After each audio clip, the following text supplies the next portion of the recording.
काल सकाळी मी नाश्त्याला इडलीसाठी मी तांदूळ आणि उडदाची डाळ जी आहे ती भिजत घातलेली होती आणि रात्री ते मिक्सरमध्ये बारीक वाटून ते फर्मेंट होण्यासाठी ठेवून दिलेलं होतं. मस्त छान फर्मेंट झालेलं होतं. त्याच्यामध्ये आता सकाळी उठून चवीनुसार मीठ आणि सोडा घातलेला आहे.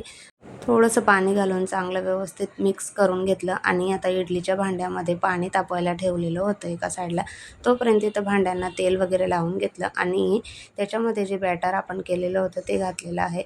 तोपर्यंत पाण्याला जी आहे ती छान उकळी आलेली होती. आता भांड्याला तेल वगैरे लावून त्याच्यामध्ये इडलीचं बॅटर घातलेलं आहे आणि आता इडल्या वगैरे आता वाफ होण्यासाठी ठेवून देत आहे. शेंगदाणे वगैरे भाजून झाले तोपर्यंत माझे 5 ते 7च मिनिटांमध्ये छान अशा इडल्या इथे वाफवून तयार झालेल्या होत्या.